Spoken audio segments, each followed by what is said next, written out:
Hi, welcome to our second installment of Influence by OUTFRONT, where we bring you diverse perspectives on content, culture, and communities.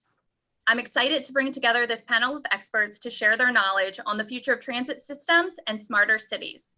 We're OUTFRONT, the largest out-of-home media company in North America, and we represent the biggest transit systems in the United States. I'm Victoria Modishard, OUTFRONT Senior Marketing Director in the East, where I've been overseeing marketing and sales initiatives in America's biggest cities, which are built around the best transit systems. Our panel today consists of OUTFRONT transit experts, Jason Cooperman, Chief Product Experience Officer, Phil Stimson, Executive Vice President of Sales, and Damian Gutierrez, Vice President of Transit. Can each of you tell our viewers a little bit about your background and expertise on this subject? We'll start with Jason. Well, I started off life with a degree in architecture and urban planning, and then worked in Omnicom Group and their system for almost 17 years before joining OUTFRONT and working with them for about 5 years. Phil? Hi, everybody, and welcome. Yep, my name is Phil Stimson. I've been in the business 30 years, and I defined my career basically being a transit lover. That's where I've spent most of my career. I've run sales and media product development for transit systems around the United States, working in every single large transit system in the country. I am still a passionate transit advertising proponent, and and hopefully we have some things we can share today. Thank you. Damian. Hi all, my name is Damian Gutierrez. I manage OUTFRONT's transit contracts on the eastern side of the country here in the US. My background is actually in technology and software. So I worked for a consulting firm for about 7 years. And through that job, got started working with the MTA on a pretty interesting software project back in the day. And that was my introduction to transit and the transit technology world. And through that led to a position at Intersection, where I led the transit technology team for about 4 years. And I joined OUTFRONT 2.5 years ago, going on 3 now. Well, we're excited to have you all. Thank you for speaking, and we'll get to it. So for the past few years, the growth of cities and transit has been on the rise. How have cities and transit authorities been working together to move this growing population who really values city transportation options? Jason?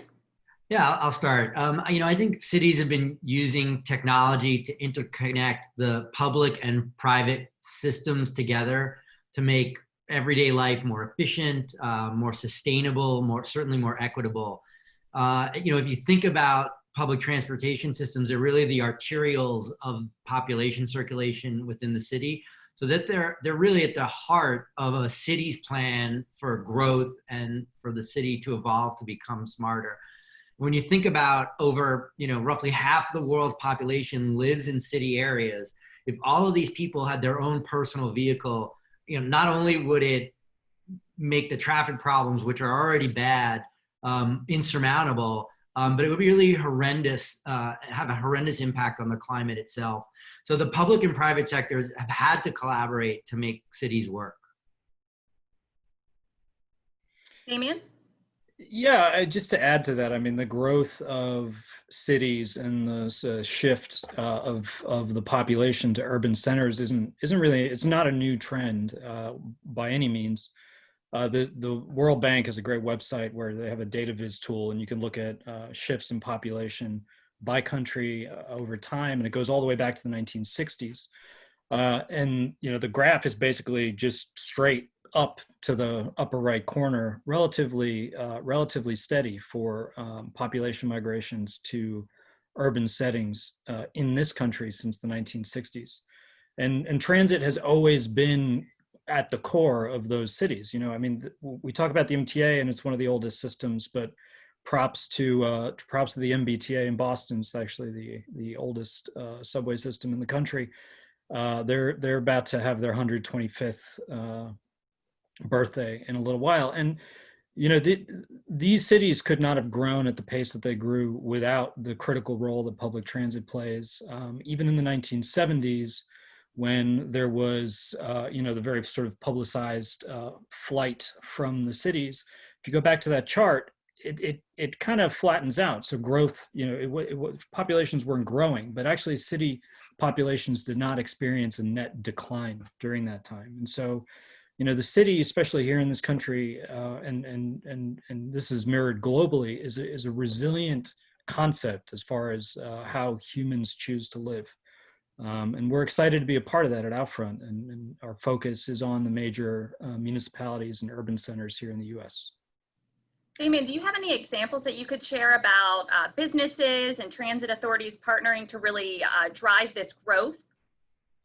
Yeah, for sure. And Jason alluded to this a little bit, but the subway system here in New York City, which is where I am and where I grew up, was founded as a collection of private carriers. Each subway line was an independent private company. Eventually, they were all merged together under the MTA umbrella. But the origins and the innovation in that transit space happened because of the private sector. More recently, we're seeing from the private sector is a reliance on public transit systems and downtown urban centers to attract top talent and to ensure that their workers can commute, can arrive to the office and have a high quality of life living where they live. And specifically, I'm thinking of, in San Jose, Google is going through a massive, very public development project right now where they're developing 13,000 residential units and over 13 million square feet of commercial space. And it's all centered around Diridon Station there in San Jose. And that's a rail station that's served by Caltrain, Amtrak, and VTA. And in short order, BART as well will be running service there as well. And Google as a company in this current moment in time, like they offer their employees a lot of perks in the office, as we are all aware. And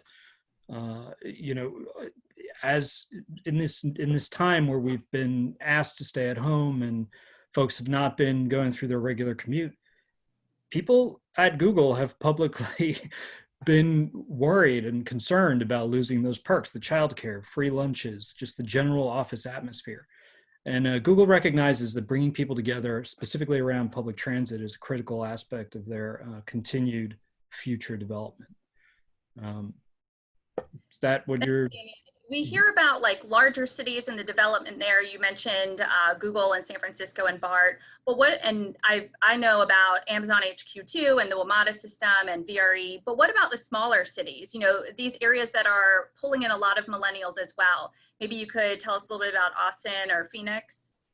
For sure. Austin's amazing because they have a light rail line there. It kind of runs right sort of smack into the center of downtown up from the north.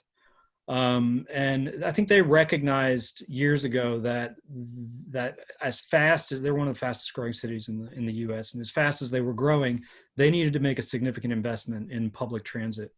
And so voters approved an expansion of the light rail system there. And then just this past May, just 2 months ago in the middle of the pandemic, they released a plan for a further extension of the Gold Line for the light rail system there. It's essentially going to be the beginnings of a subway system there. And our friends at Valley Metro in Phoenix also have seen incredible public support through public referendums and funding schemes voted on in the ballot box to support the expansion of that light rail system into Mesa. We're members of the American Public Transit Association, APTA, and they track public policy throughout the country. And they had an interesting stat where just this year alone here in 2020, where public transit initiatives have been on the ballot, 19 out of 21 elections have gone in favor of funding public transit expansions or support across the country. So really big public support for walkable cities where you can rely on public transit. Wow. So speaking of funding, talking about all of these exciting growth opportunities over the last decade, what role do media companies like OUTFRONT play? Phil? Well, I think I've seen three distinct phases, as long as I've been in the business. And I would describe, a phase of long ago is that media companies were hired to monetize the space. That was our job, and we funded transit authorities' ability to somewhat defray the fare box cost, and that was great. And then I would say we morphed into more of a partnership where, hey, what else can you do? What other products could you develop? What other ways might we be able to sell advertising? There was a lot of innovation, and a lot of fun things have happened, and large format and expanded dominations and all kinds of really fun things, wrapped trains and all that. And I think what's most dynamic is that not only do I currently see an acceleration of the growth of transit in all these cities and a growth of innovation, but now I really see a partnership that is about what can we do to help the transit authorities communicate more with their passengers, or communicate more thoroughly, or what can we do to adjunct that communication as we digitize. And so as we look to expand and invest in digital media, it's also helping the transit authorities, and we're able to coordinate with them and talk about what we can do to help them. And it's not just all straight about the money. There's something good for the rider, the passenger, and I believe it makes our product more worthwhile because people are paying attention to it. It probably has more value. So it's a really exciting phase, and I just see the relationships growing closer and closer. Yeah, just to build on what Phil's saying, I think first, underscore the part that the transit advertising is generating revenue for the transit authority. So that there's very few advertising media where brands and advertisers can invest their money in the advertising, and it's doing something that also supports the communities in which the advertising and the customers are in. So, that is super important. But as Phil said, we are being looked to as a media company for our technology and innovation as it relates to building out digital communication networks for the transit authorities that allows them to connect in real time with their riders to provide important messaging. Whether it's in this example, and this is from a while ago, but you can see a snowstorm had disrupted service in New York, and being able to put that message out on the street before people got into the station, had a huge impact on safety. It's much safer for them to do that than it is for them to have to go into the station on the stairs, see that the station's closed, come back up. So this is just one example of how these digital communication networks can be used to deliver important information to make commuters' rides safer and easier. Great. So we've heard so much about growth over the past decade, but we all know 2020 happened and the world shifted with COVID-19. So how has this affected behavior and mobility across the country and beyond? COVID what? I don't know if we've ever heard of it. Vic, you want me to take that? Yeah, that'd be great. All right. Well, the way I think about it, number one, is what I've noticed is an outstanding response is that the TAs have responded with service levels that I would describe are above ridership levels. Meaning service levels in most cases are well above what they normally would be providing for the number of people riding. So the idea is to have more and more vehicles on the street coming more rapidly so that people don't bunch up and they can spread out. And I think that's been a tremendous response, that's been fairly uniform across the United States from the transit authorities. So it allows those people that are there to function properly. The other thing that has happened is the unprecedented level of cleaning. And I believe what's going to occur is when you sample the product, as I have, I live here in New York, so I'm riding the subway and have been for the month of July, and it's clean and it's feels safe and it's spread out and it comes rapidly and I don't feel like I'm lingering. And that's not just an experience here. That's an experience that's happening in other transit authorities across the country. So what I can tell you is that cleaning is now a required amenity. I don't see a time where after receiving things that are cleaned with new technology, that they'll decide not to use the new technologies, because they're of course using regular things, but also using UV light and foggers and all kinds of technology along with just wiping things down. So you've got unprecedented levels of cleaning, new types of cleaning, mandatory face covers, as everybody knows, decals on the platform, pointing out social distancing, enhanced security levels. There is a sense of the city and the TAs working together to provide security to do cleaning.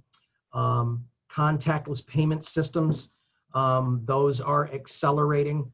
And New York is at about 60% contact payless systems now, as people realize like maybe they don't really want to be going to the machines all the time, and they can just tap with their card and get right into the system. On the buses, all door boarding.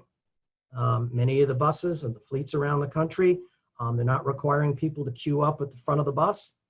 The bus loads up, and on busy routes, that's normally an articulated bus. So you have 3 doors, all doors open. People can quickly size up the situation, determine if they're feeling safe, step on, and the bus can leave.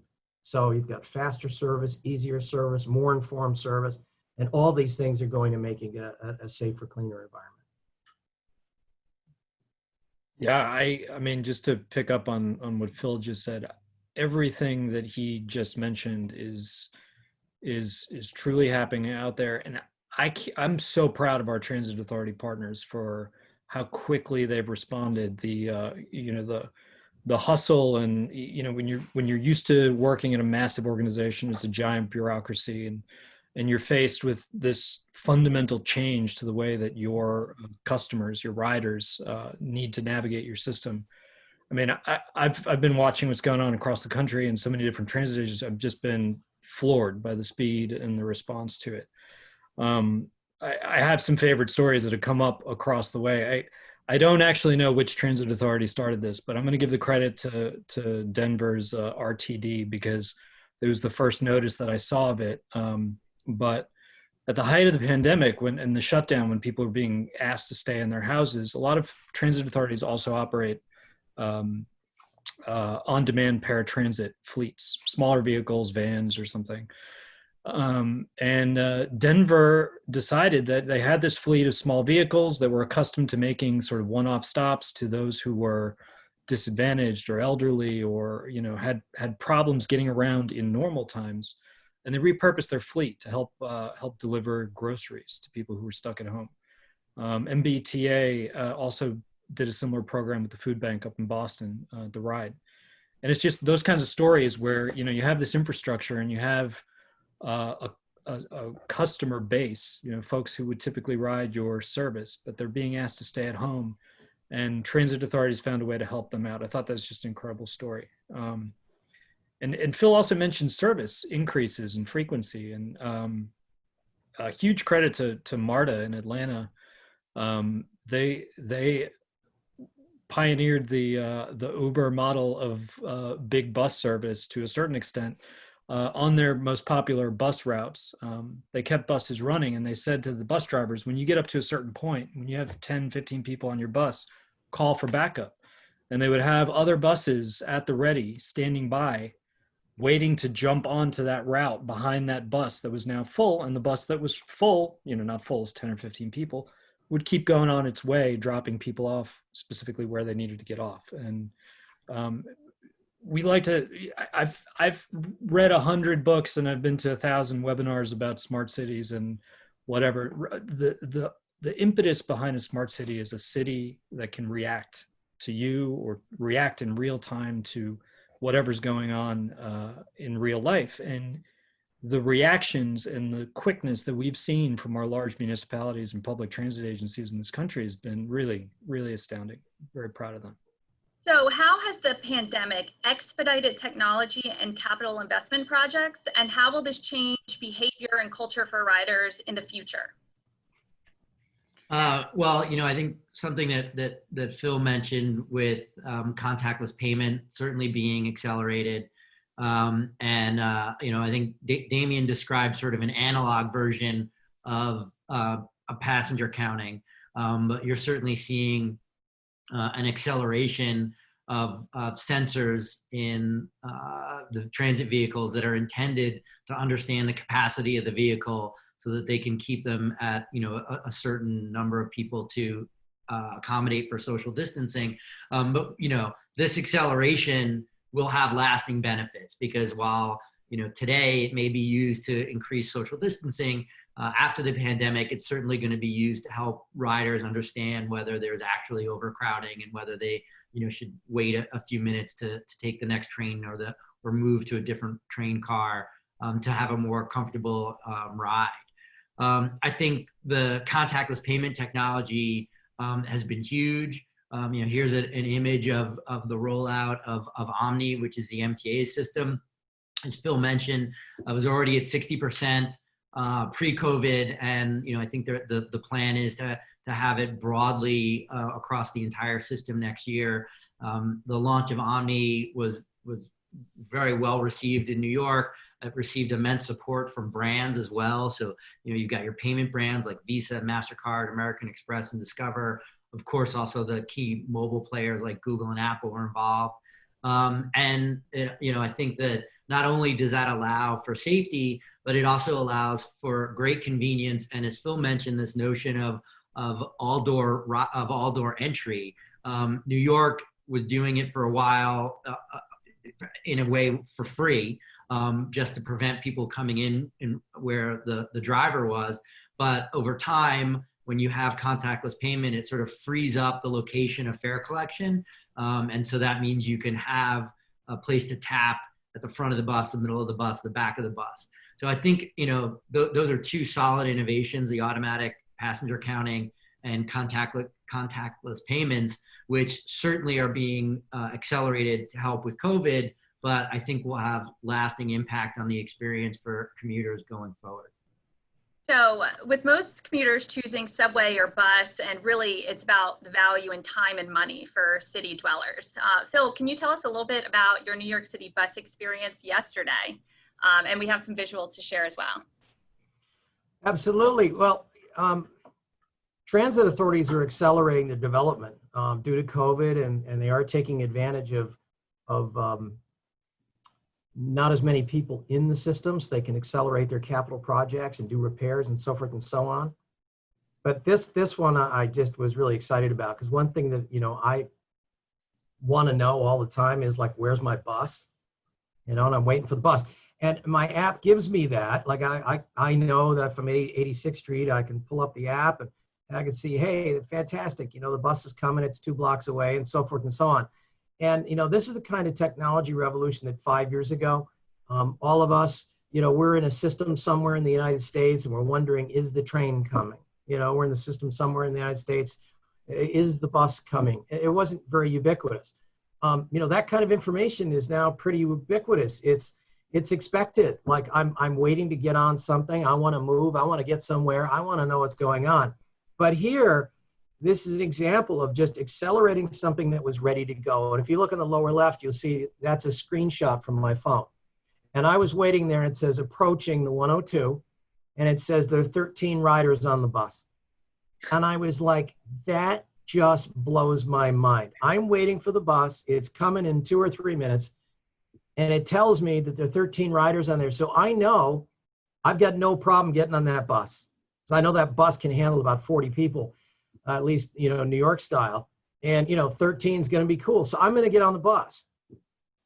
I just thought that was amazing. And what's really cool about it as well is that if I've got that information, now I'm going to start to have an expectation. Because post-COVID, and there's going to be a post-COVID, the usual problem was the bus comes, it's too crowded to get on. I can't get on. Now it's too late. I wasn't able to change my options. Run over to the subway or go grab a bike or call an Uber or do something. And so really what this stuff does, and that's what Atlanta is already doing, is it's going to be, supply will match demand. The transit authorities know how many people are riding, either through the automatic people counters or weighing how many people are on the bus, however they're doing that. They know who's on the vehicle, and then they're feeding that information to you. And then they have the ability to respond real time to adjunct that service. So to me, it's fantastic. It's something just going to improve the way systems run and what the experience is for the customer. So can you share a little bit about how culture has changed with buses and bikes? I know that a lot of people post-COVID have been spending more time outside, and we've seen such a surge in bike activity. Damien, do you want to speak to this? Yeah, I can start. You know, I mean, there's plenty to be worried about, concerned about, and sad about at this particular moment in time in our country. But you know, I have to say, like, going out onto the streets of New York City, where I live in Queens, they've shut down just the street directly perpendicular to our street, the entire length of it, for just walking, bicycling, kids on their scooters, and you know, really created these pedestrian areas and turned streets into parks. And I mean, Smith Street in Brooklyn, walking around Manhattan, restaurants have spilled out onto the street. It's like a plaza in Europe, and in some cases, really, really astounding. And this return to activity that we've seen street side has been mirrored by a more resilient ridership on the bus side of things. And as Phil can certainly attest to, you know, our media products that involve bus exteriors have been in demand for that reason, to reach that group of folks. Biking especially has exploded. The sale of bikes has exploded. We've seen from our bike share partners in Boston and Philadelphia and DC that their ridership is come back much stronger than anticipated. And the kind of hybrid commute of using a bike as your last leg. So if you're out in the streets of New York or DC where Vic lives, take a look at the buses and look for bus racks or bike racks on the fronts of the buses, and see if you can notice. You may have never noticed them before, but see if you can notice how many bikes they're holding these days, because a lot of folks are now taking that hybrid leg commute, riding a bus for you know, an express leg, and then taking their bike home at the end of the day. So with all of these different options in regards to commuting and lifestyle changes, what opportunities does this provide for brands to connect with consumers? Well, you know, I think as technology comes into urban ecosystems and especially transit systems, there are tons of great opportunities for brands.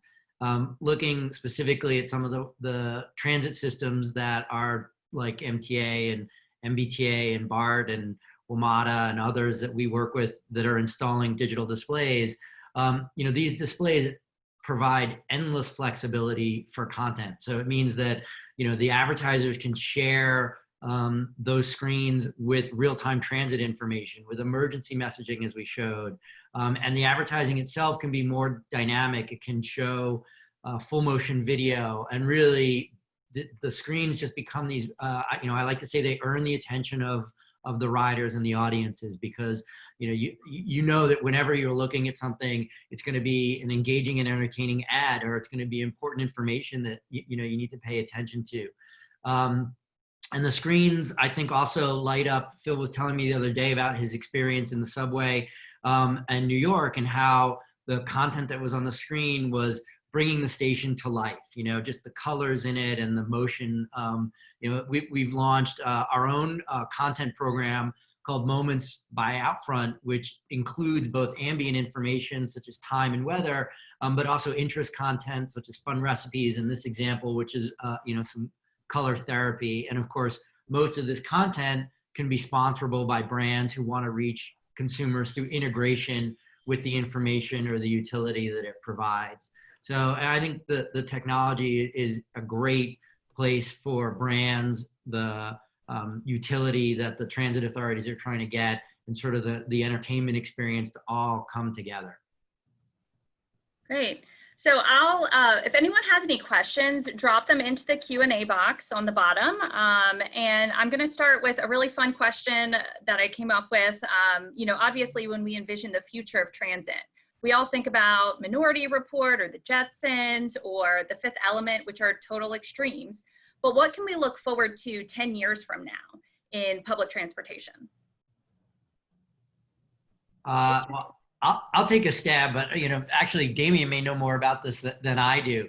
I think in the midterm, that part of a commute that Damien was talking about, that first mile, last mile, that is being done by bicycles. I think there's a lot of innovation that's happening there.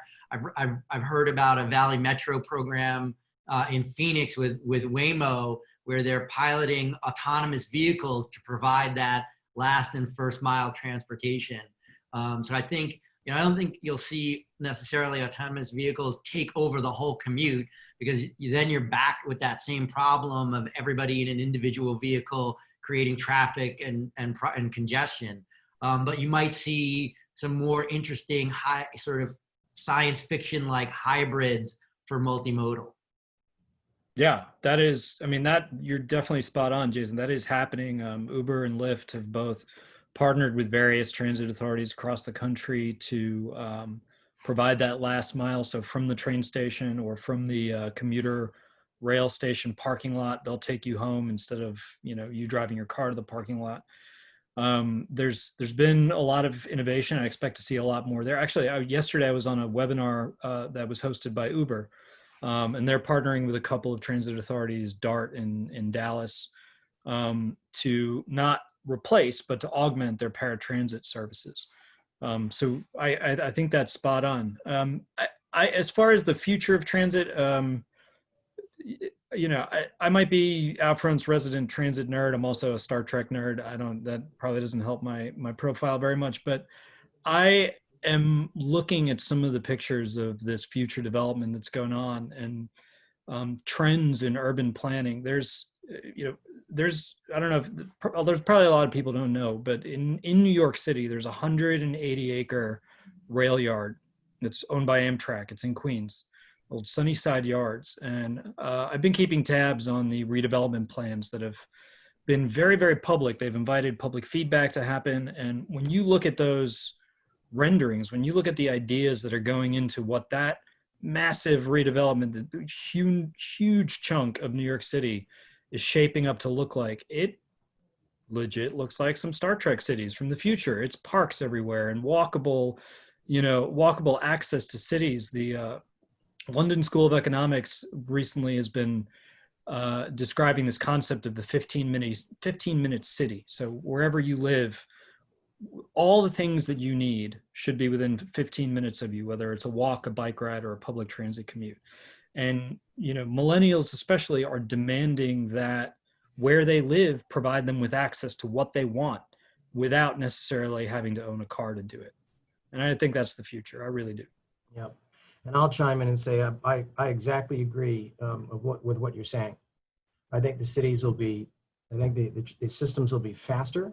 I think they'll be more demand responsive. I think they'll be much more seamless in terms of the integration and traveling and, kind of one contactless payment. And I can move to different transit system.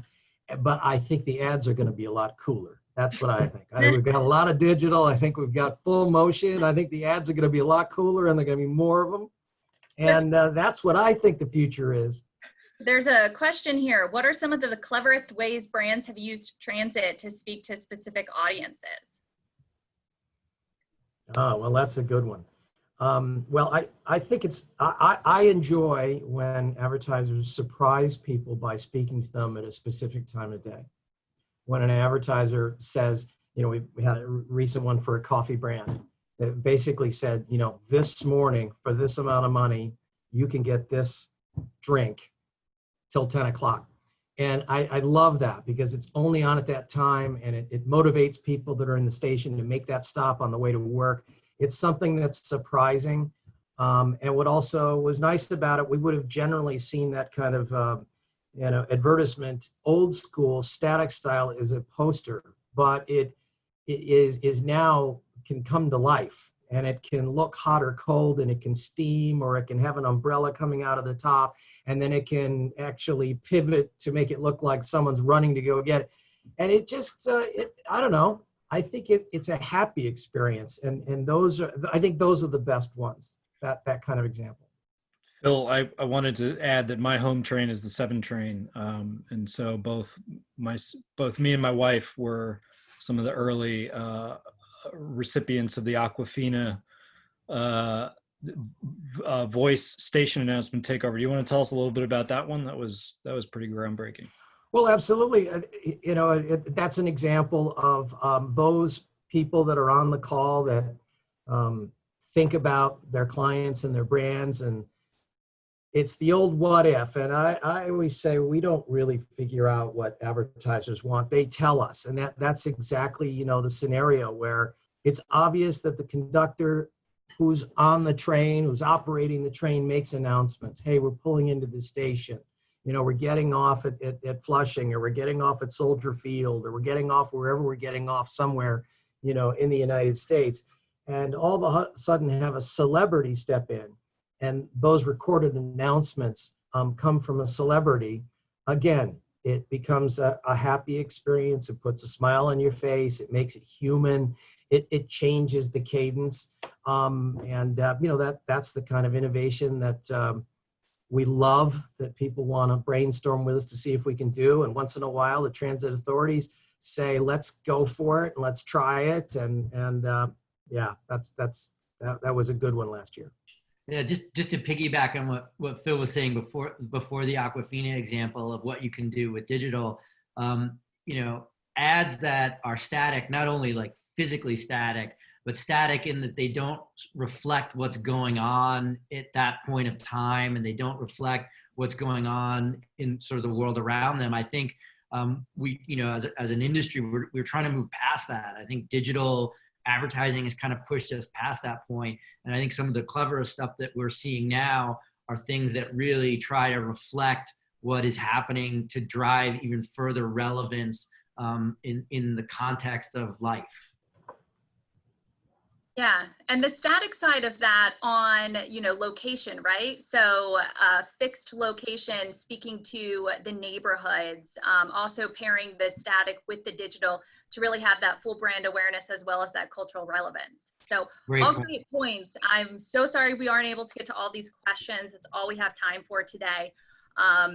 But we look forward to continuing the conversation with our valued clients and partners. Happy to brainstorm on some of these other ideas you guys might have and bring them to our partners. A big thank you to the panelists for sharing their knowledge on transit and growth. And thank you to all of you for tuning in to our second installment of Influenced by OUTFRONT. Stay tuned. Email us. Email us if, because not all the questions got answered because we're going to keep it concise today, but you know who we are. Send us an email. We'll get back to you with the answer. Absolutely. Stay tuned for future topics and dates, and we look forward to sharing more about our industry and how it drives content, culture, and communities. Thank you. Thanks, Victoria. Thank you. Bye. Thank you all. Take care.